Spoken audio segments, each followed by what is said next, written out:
Hello, everyone. Returning again for another reading and taken abroad. We're going to be doing chapter 10 right now. It's actually raining for once where I'm around, so we got a nice, peaceful, calm atmosphere to read this book in. And thankfully, you know, I love the rain. I love the sound of the rain. It's very calming and peaceful. And it's a very rare time that we actually get it here in California. So let's begin. Chapter 10. He began walking to the woods towards the area where he had killed the deer. His headache began to fade as he continued to walk.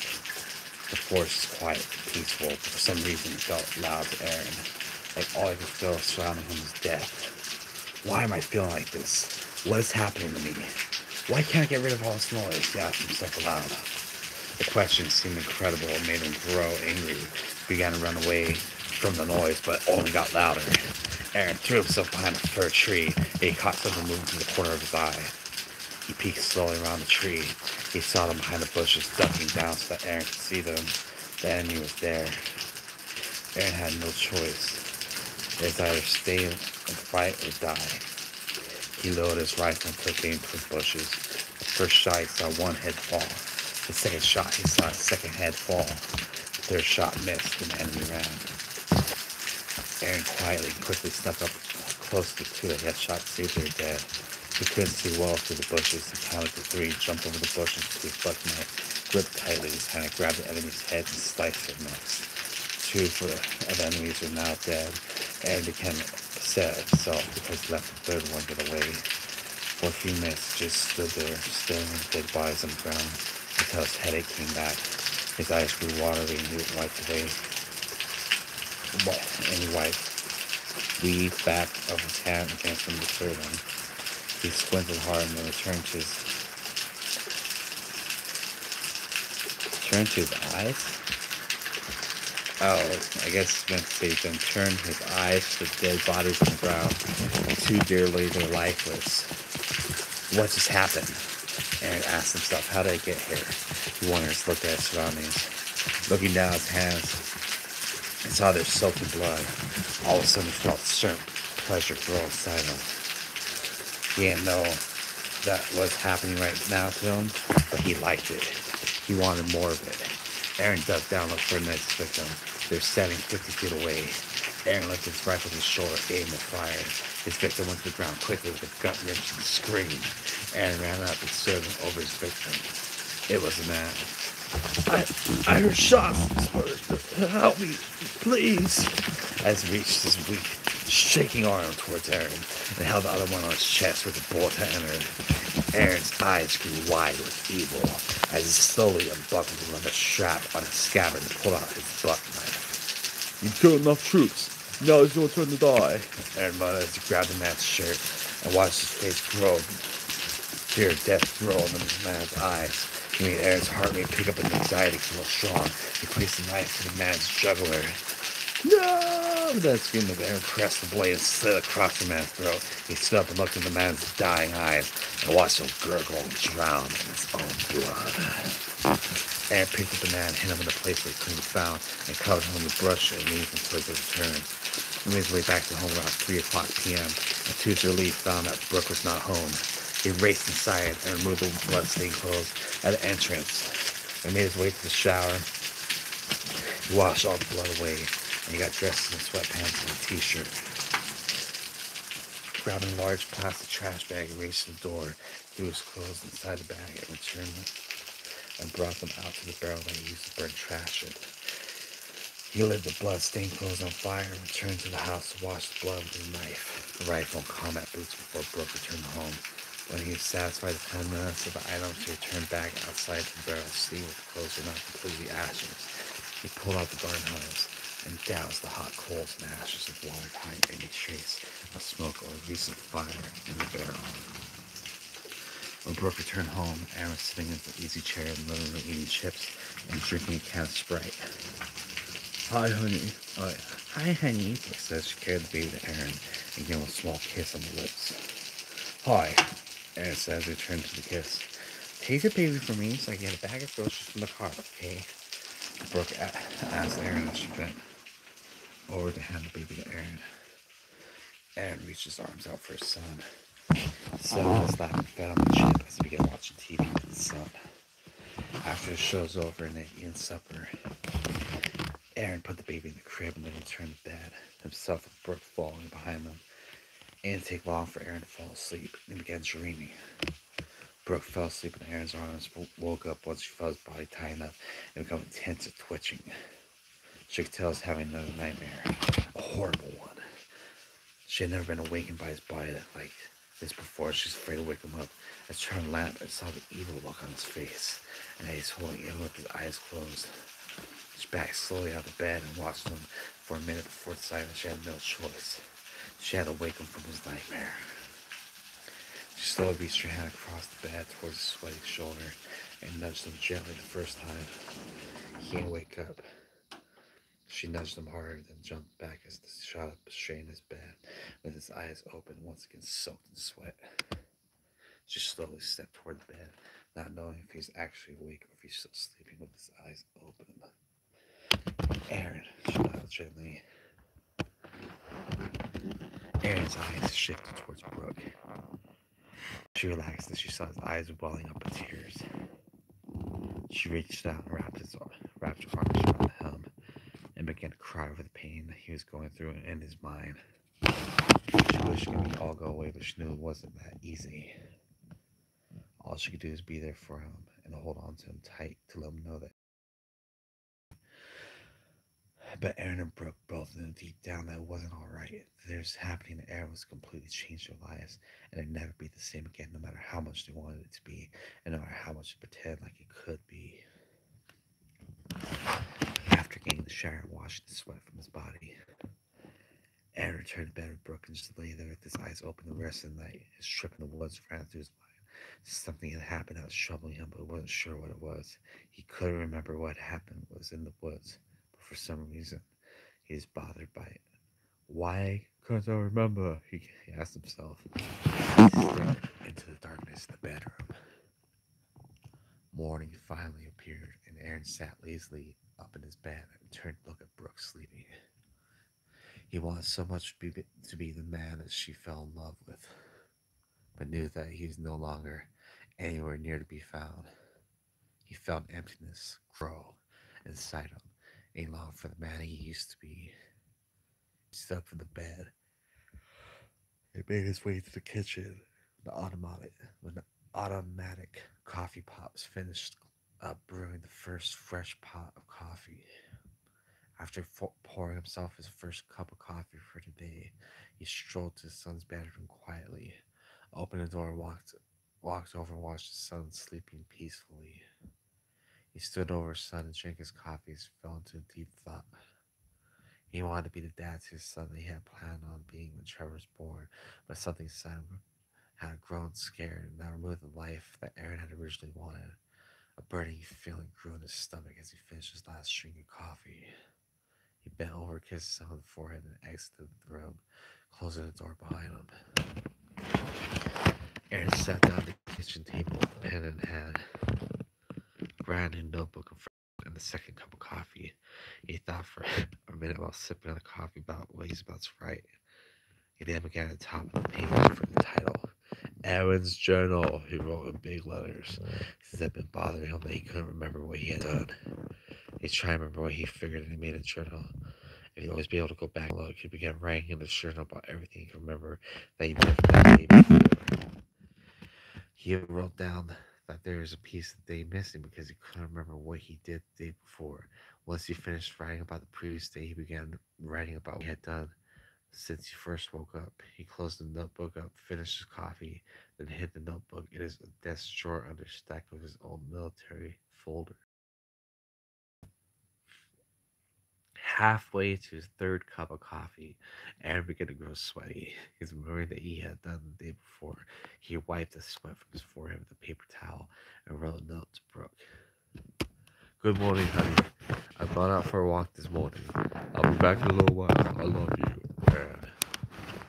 Left the note on the table when Brooke could easily see him grabbing something nice and he ran out to the shed for a shovel.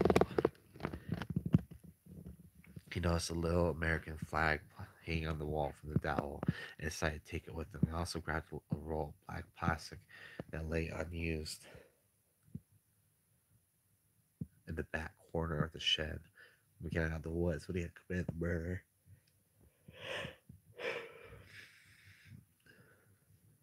Where is it? The closer Aaron got to the dead body, the more intense look on his face became. He let out a sigh once he reached the lifeless body of the man he murdered the day before. He laid the black plastic on the ground next to the man. Where is it? He laid the black plastic on the ground next to the man. Sorry, I lost my train of thought here. And unrolled to the length of the dead man's body that rolled the body into digging a shallow grave for the body about 3 feet down. Aaron stood back and looked at the grave. The body, finally satisfied, he pulled out the plastic and dragged the body to the hole where he wrapped the plastic over the top of the body and began covering it up with dirt. He finished filling the shallow grave. He poked the little American flag into the ground at the head of the grave. He stood there staring at the grave and said a silent prayer for the man he had murdered. He picked up the shovel and came back to the house. Once he got back to this house, he returned his shovel to the shed like the roll of black plastic and cleaned the dirt off the bottom of his boots and went inside the house where he found Brooke waiting for him with a fresh cup of coffee and a plate of bacon, eggs, and toast. He greeted him. She greeted him with a kiss after he sat down at the table and returned with a good morning, beautiful. Good morning, she replied. How was your walk? It was good, refreshing, he described. All of a sudden, Aaron began thinking to himself, what's Brooke talking about? What was Brooke talking about when she said his walk? He couldn't remember taking a walk this morning. He remembered writing in his journal, but he couldn't remember anything about taking a walk. Honey? Brooke asked after Aaron noticed the confused look he had on his face. Aaron remained silent as he stared into space.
Oh, you alright, honey? Brooke asked Aaron after a confused look on his face. Aaron remained silent as he stared into space. Aaron broke out more stern tone to snap Aaron out of the trance he's in. Huh? Yes. Are you alright? Brooke repeated. You're staring off into space with a look of confusion on your face. Yes, I'm fine, honey. Aaron replied as he quickly thought up a reason for his momentary absence of mind. I was thinking about what a nice morning it is outside. It's peaceful.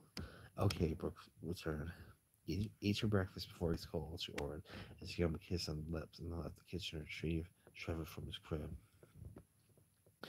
Aaron quickly gobbled up the food on his plate and got up with his cup of coffee and went to his desk to write in his journal. You hear Brooke in the bathroom giving Trevor a bath. He went on to write in his journal without her knowing. But because we need to this would help get back to normal. He began moving his pen like he was writing something, but the pen never touched the paper.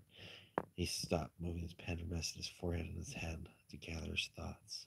The fact that he couldn't remember taking a walk bothered him more and more and wasn't sure how to handle it.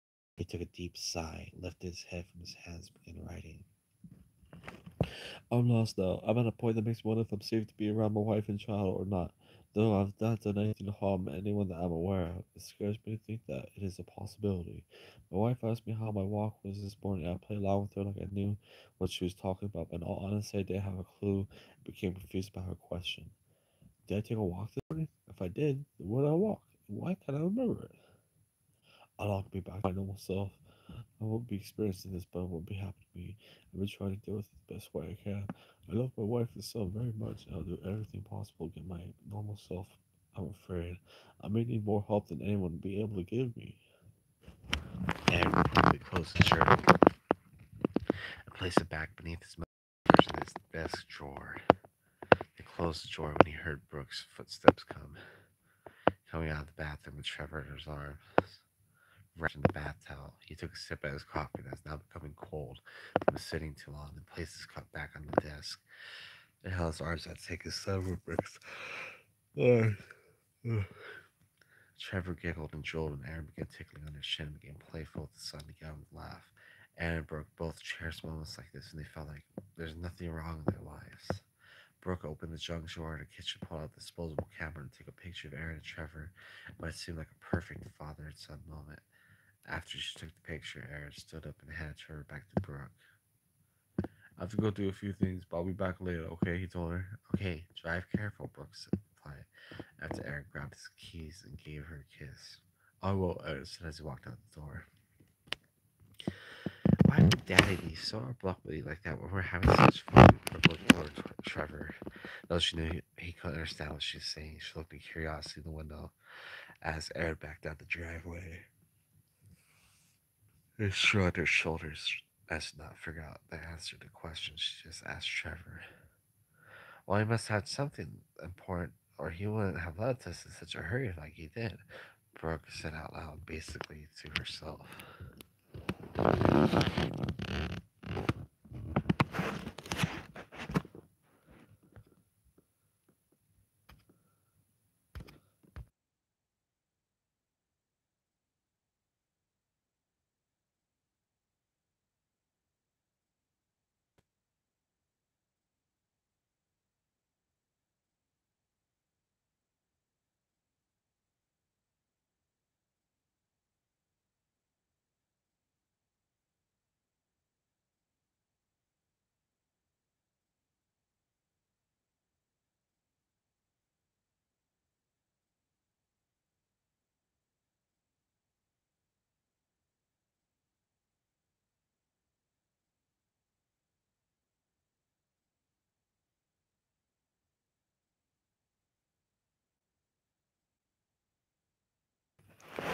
Aaron drove along, not really knowing where he's going. His hands become hot and clammy, and beads of sweat were rolling down from his temple. He pulled into the parking lot of the local grocery store, turned his car off, and placed his hand on his forehead and felt the heat inside the room. He looked up and watched a man in his mid-20s walk out of the grocery store, though. The man is about 5 feet 9 inches tall and a slight, chunky, probably 170 to 180 pounds. The glare in Aaron's eyes grew more intense the longer he stared at the young man. Aaron began to grow angry at the man, like he had done something to offend Aaron. He watched the man as he unloaded the groceries into his car. When the man was finished, he got into his car and began to drive off.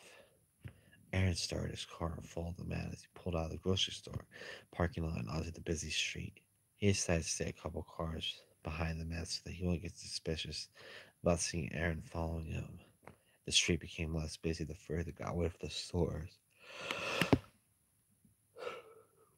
Aaron became the only car left behind the man. He remained about 50 feet behind them until they were far enough from town where they were basically the only two cars on the road. Aaron stepped and accelerated to close the distance between him and the man. The man had slowed down and turned onto his side wheels. Aaron had to quickly and firmly step on the brakes, then followed the man onto the side road and stepped heavily on the accelerator to get beside the man on a distant street. The man glanced over Aaron as Aaron pulled up behind him. He thought Aaron was only passing him until he saw the look on Aaron's face and felt the fear build inside him. He stepped on his accelerator, tried to pull away from Aaron, but Aaron kept up with that man.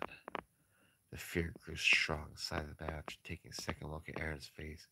Aaron quickly swerved his car towards the man and forced the man out the road into a ditch. The man had come to an abrupt stop from slamming hard into a big boulder. Aaron stopped, slow to stop, then put his car in reverse and back to where the man went off the road. He pressed on the brakes and brought the car to a stop once he reached the man's car. There is no movement from the now totaled vehicle that lay smashed up in the ditch, he noticed. Aaron got out of the car and opened his trunk to pull out his tire iron. He heard a noise from the vehicle as he straightened up with the tire iron in his hand and looked towards the crashed car. The man was climbing slowly out of the broken out driver's side window with blood all over him from the crash. This sight made Aaron excited, began moving towards the man and watched him slowly crawl the car and onto the glass covered ground, covering it with his blood. The man let his head fall to the ground with a thud from exhaustion and watched Aaron slowly step up to him and stare at him with death in his eyes. He slowly turned himself over and held up both his hands, sputtered, "Please, no!" He stopped after the word no as Aaron's tire iron began smashing against the man's already bloody skull. Aaron's eyes grew angry with every hit he delivered against the man's head. Aaron stopped and realized the man was no longer able to move because he had beaten the life because he had the life beaten out of his body. Aaron stepped back and looked at his chest. When he looked around as his chest pounded in and out from overexertion. He went to the car and retrieved the tarp that lay under the spare tire. Then returned back to the dead man and wrapped the lifeless body inside the tarp. He struggled and groaned when he picked up the dead body and threw it over his shoulder to carry it to the trunk of his car. Aaron felt his back grow wet when the man's blood streamed from an opening in the tarp and landed onto his shirt. Once the dead body was in his trunk, he removed his shirt, set on fire, and threw it on the dead grass next to the car and watched the fire begin to grow. He turned back to his car, closed the trunk, and sped away. Aaron returned home, was able to get the bed in the room without Brooks seeing him. He got another shirt out of the dress for his same colors when he lit on fire and threw it in the grass when he killed that man. And now he's in the trunk of his car. After pulling the new shirt, he went back into the kitchen and looked out the window to see that Brooke was out back with Trevor, hanging clothes on the line to dry. He opened the back door, snuck up behind her, and gave her a kiss. "Hi, honey," she said, surprised. "Hi," and returned. He bent over, gave his son a kiss on the cheek. "I'm happy you're back. I need you to go back to the store and get groceries. I don't have much gas in my car, so I thought I'd use yours," Brooke stated. Eric grew silent as he quickly thought of how to make Brooke wouldn't find the body in the trunk. "Okay, so I'll go clean my stuff out while you finish hanging clothes, get Trevor ready." "Okay," Brooke agreed as Aaron gave her another kiss. Aaron went back to the car and backed out of the shed. He opened the trunk and carefully pulled on the tarp with the dead body inside and drug it out of the trunk and into the shed. He turned the car and pulled back into the spot in the driveway where Brooke could safely pull out into the street. He then returned into the house with Brooke waiting with Trevor's arms by the door to go shopping. "The car is all clean for you," Aaron says. He handed Brooke the keys and kissed her and Trevor goodbye. Aaron stood in the doorway and watched Brooke drive out and then quickly went back to the shed. He rolled the wheelbarrow in front of the shed, loaded the dead body, and, along with the shovel, utility knife, and another little American flag from the bunch he brought the day before he committed the murder. He made his way to the woods where he had buried the body. And the last man began digging another shallow grave next to it. Once he got the grave dug, he pulled the body into the hole, filled the hole back in, and placed another American flag at the head of the grave. He returned back to his house, took a shower, washed all of the dead dirt, sweat away. After drying himself off, he donned his robe, then sat down and watched television with a hot cup of coffee. When he realized he done stop because he had a car door slam, he looked out the window, find broken Trevor returned home from grocery shopping, so he slipped on his slippers and went out to the car to help carry the groceries in. Hi, hi, honey, Brooke said. She saw Aaron come out to the car to help her. Hi, Aaron returned with a yawn as he reached back. Fucking yawn. As he reached in the back seat to pull Trevor from the car seat. Brooke opened up the trunk and pulled out two bags of groceries up and looked down towards the license plate and noticed red color on the license plate itself. Honey, she called Aaron. What's this? She asked, pointing at the spot on the license plate. Aaron made his way to the back of the car. Trevor and his arms looked down where Brooke was pointing. I don't know, Aaron replied with all innocence. He rubbed his index finger out to find out that it's dry. I'll wash it off in the morning. I must have rubbed on something up against it when I was carrying something the other day and scratched some paint off it. Aaron grabbed a bag of groceries with an empty hand and began towards the house.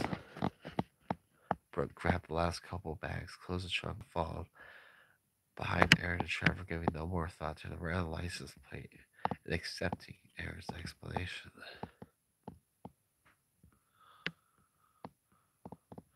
Let's see.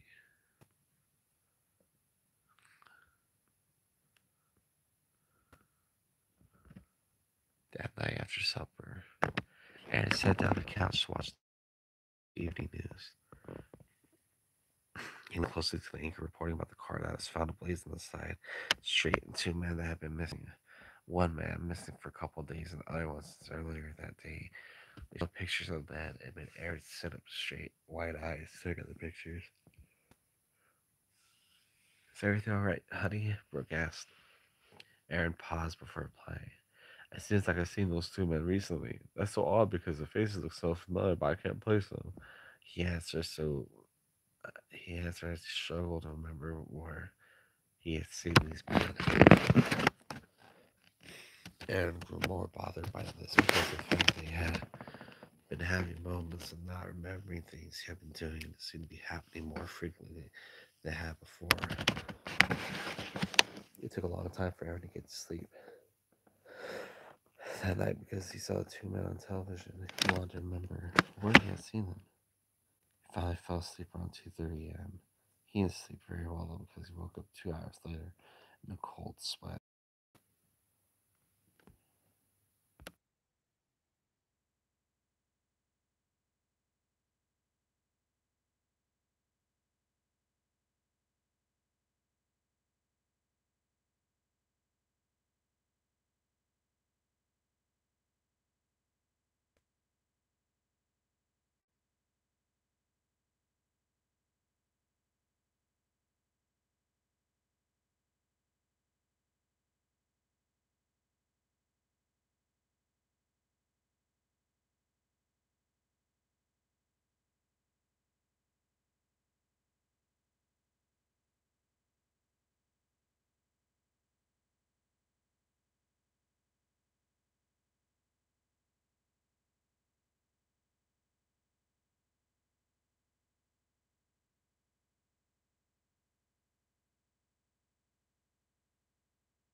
After moving Brooke's arm from being wrapped around him, he rolled out of bed and got into the shower. As the warm water covered his head and body, an anxious and overwhelming feeling came over him. He needed fresh air fast. He quickly dried himself off and donned his clothes. He made his way to the front door and began pacing back and forth in the driveway.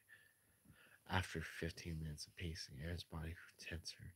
He began feeling stressed out. He made the way back to the house and to get his car keys, his book knife, and the bag of little American flags he had bought earlier. So the enemy, oh, of them back outside the chef roll plastic used to wrap his other murder victims. He threw the items in the trunk of his car and drove away towards town. The town was quiet, almost empty in the early morning, so Aaron knew he could find his next victim without anybody else knowing anything.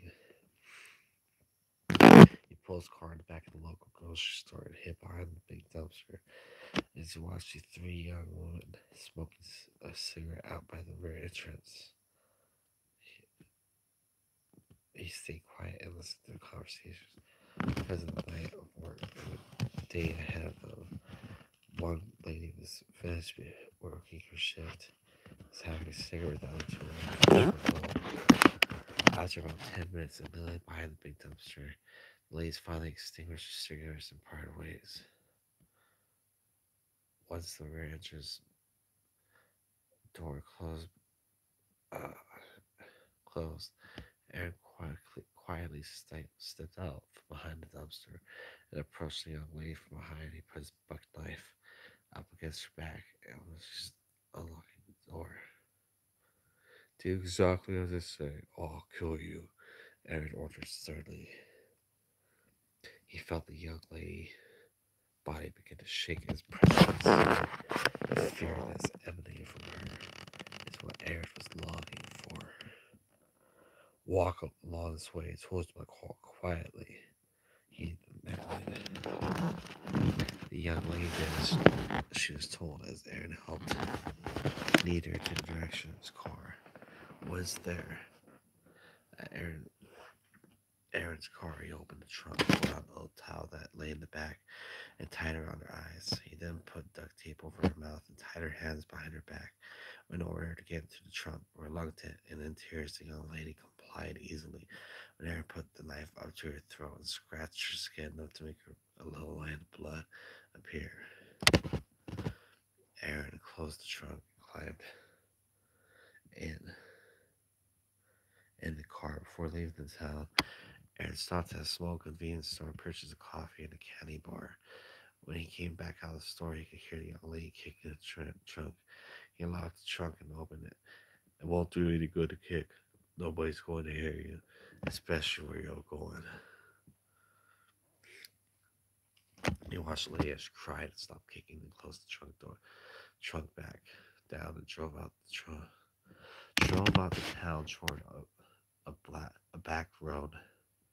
The neighbor he had dug the graves of his first two victims. Once he was at the spot, he could park his car out of the way where it couldn't be seen. He got out, opened the trunk, and helped the young lady out the trunk. After climbing the shovel of flags and roll of plastic, he grabbed the lady's arm and escorted her into the woods to the location of the two shallow graves. Once there, he sat on the ground next to a pine tree and took off her blindfold tape that was over her mouth. She saw Aaron's face for the first time. The look he held was one of hatred and death. It scared her, and she began to cry once again as she let out the first question in a shaky voice. What are you going to do to me? Aaron ignored the question. He grabbed a shovel and two flags. She watched him as he stuck one flag into the ground at the head of the fresh grave. She realized the fresh dirt began to cry harder as she frantically pushed backward and struggled to get to her feet to get away. Aaron saw her trying to get to her feet and escape and ran to stop her. No, he said in a shuddering voice. That's not a wise thing to do to try to escape. They'll only make me mad, and I might have to knock you out. The young lady stopped short of Aaron's words. Then placed her back up against the tree. Please, what are you going to do? She asked again as tears fell from her eyes. Aaron returned the shovel and began digging in the dirt.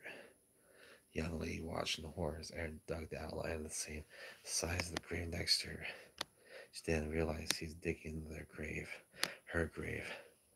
No, she cried. Please don't kill me, she begged of Aaron. She began to talk. She's talking to Aaron. Aaron had completely blocked out any plea she made as he continued to dig. Aaron got the grave halfway done when she decided to stop and take a break. He sat down beside the crying young lady and to her surprise began talking to her like he wanted to get to know her. What's her name? He asked her. Amber, she cried in a wavering voice. Well, Amber, my name is Alan. He introduced himself. Why are you doing this, Aaron? She asked, and tears started to roll. Aaron just sat there in order her question. How old are you, Amber? Aaron asked. I'm 22, she answered. Do you live around here? I'm not sure where here is because you did take out the Bible and got into the woods. Amber replied as the voice began calling, thinking that Aaron might let her go. She answered his questions. That's true, Aaron said, giving Amber no indication of where they were. Do you plan on killing me? Amber asked him. Aaron didn't answer her question. He sat and stared into space until she asked any question. Until he asked the next question. Do you have any kids, Amber? Yes, Amber replied. I have a little girl. Giving him a confused look at his question, she saw tears welling up in his eyes and decided to attempt another question. Are you alright? No, I'm not, Aaron exhausted. I've killed 2 people already, and I'm about to kill you. I can't stop myself from killing, and I don't know why. I don't want to kill, but I can't stop myself. Amber began to realize maybe she's slowly getting Aaron opened up, so he kept him talking, and she gained his trust, maybe have a chance of getting out alive. Have you seen a doctor about it? She asked. Yes, I went to a psychiatrist for a while for intense therapy, but I stopped, he answered. Why did you stop? Amber asked with sincere curiosity. Because I thought I was cured from all the bad dreams I had been having and be sure I'd be alright. Unfortunately, I've been feeling this urge to kill. I started killing just deer until I killed that man in the first grave. Then I killed the man in the second grave yesterday. Now I'll have you, Aaron sighed. As he looked into the woman's filled eyes, they mixed with pity for Aaron. I was in Iraq and killed many enemies over there, but those 2 men were innocent just like you are. But for some reason, I had to kill them thinking they were the enemy. And stopped speaking long enough for Amber to distract with another question. Do you have any kids, Aaron? Aaron's head fell down towards the ground and lifted up. Amber could see that she hit a soft spot in Aaron. Tears rolled down his cheeks. Yes, he answered. I have a son. Tell me about it, Amber said. As she gathered her thoughts in her head, rubbing the material binding in her hands against the tree, so Aaron couldn't notice. Aaron looked at Amber. Could see the care she held inside. She had gained Aaron's trust from that moment on. And Aaron began a long story about Trevor from the time he was born. He also told Amber about Brooke and how much in love they both are, but Amber wondered if that trust she had gained would be enough to save her life, so she continued to saw slowly out of violence. Aaron finally finished the story, told Amber he had to get back to work digging. Amber looked at Aaron when he got up and saw someone turn a switch on and off, make a completely different change in Aaron. She saw the look of hatred and death return. She watched him stand up. As Aaron continued, Amber was able to finally get her hands free, but she left them behind her back, so Aaron wouldn't know. She looked over at where the plastic lay and saw a knife on the ground. She then looked back at Aaron to make sure his intention was still on digging the grave. He's not only digging, still he's also standing with his back to Amber. Amber took the chance to look around and found a piece of thick branch about 2 inches thick and 3 feet long. Laying a few feet from the knife, she slowly and quietly got to her feet, kept her eyes on Aaron as she moved continuously toward her knife and stick.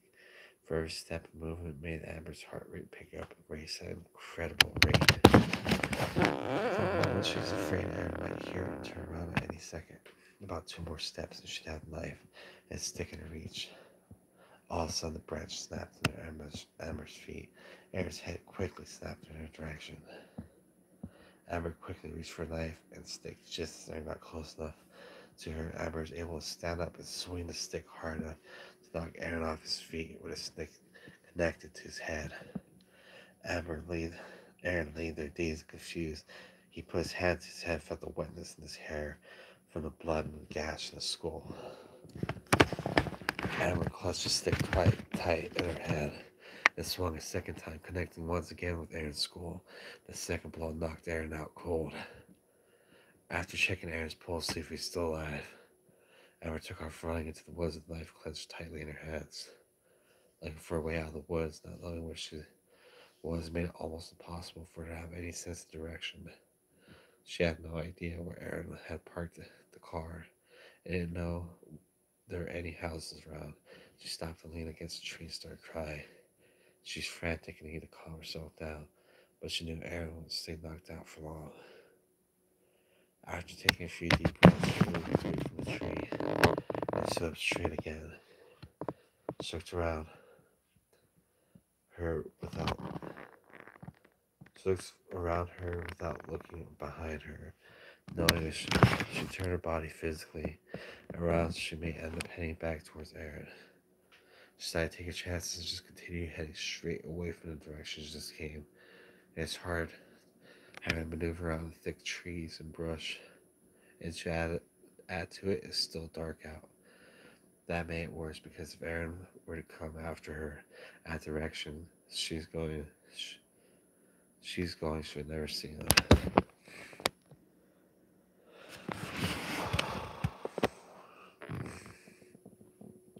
Amber walked 100 yards before she heard a voice calling her. Amber, I'm gonna kill you! Aaron screamed. Amber froze and she could feel the muscles tensing up, realizing her breaths were becoming strong. Again, she began frantically to look around as she could. She decided she needed to go to the opposite way of his voice. There is no way out here, Amber.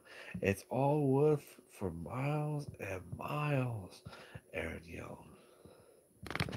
Amber's heart was speeding as she listened to Aaron's threats. She found some hope when she saw a little set of headlights in the distance. At least now I know which way to the road, she whispered her thoughts. The road seemed so far away through the distance of the lights. She had to go that way was the only hope she had. She began walking blindly towards the headlights, hearing Aaron's threatening screams along the way. About 15 minutes later, Aaron's screams had ceased. That's when Amber began to grow frightened again because she heard threatening screams.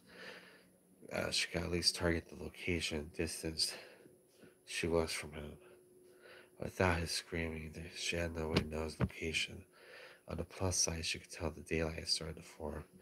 Answers she needed, but also what she didn't need. At least without the daylight, she couldn't be found very fast by Aaron. But with the daylight, she could see where she was going and get there faster. Amber continued along her path to find the road that was laid not far from where she was now. Her heartbeats became more rapid as she heard a branch snap not far from behind her. She frantically looked around her for a place to hide until she knew that was what was that made the branch snap. About 30 feet to her left, she made an uprooted tree in the pre-dawn light. She quickly walked to the uprooted tree, being careful not to make much noise as she moved behind the other trees and thick brush. Once she reached the destination, she crouched down behind the rocks and waited to see what was behind her. After 5 minutes of waiting, she relaxed as the raccoon appeared, keeping company of two others. Amber let out a sigh and sat for a moment with her back resting up against the roots. She needed to take this chance to get her breath back. The constant hike through the woods had taken a lot out of her. Once she felt better with having her breath back, she carefully peeked around the roots to scout around for any sign of Aaron. She saw nothing, so she stood up and moved from the uprooted tree. There's no way she could know that Aaron was waiting for her to move from behind the roots before he sprung at her from behind a big pine tree. Amber turned as she heard a slight noise coming from the direction of the pine tree. Frying at the sight, Aaron leaping towards her, she automatically lifted the knife. Aaron went to the ground with a long gash in his ribs. Aaron struggled to get up, but fell back down on his back and appeared to be unconscious. Amber took that time to get close to Aaron to see if she had killed him. She focused her eyes on Aaron and slowly approached him.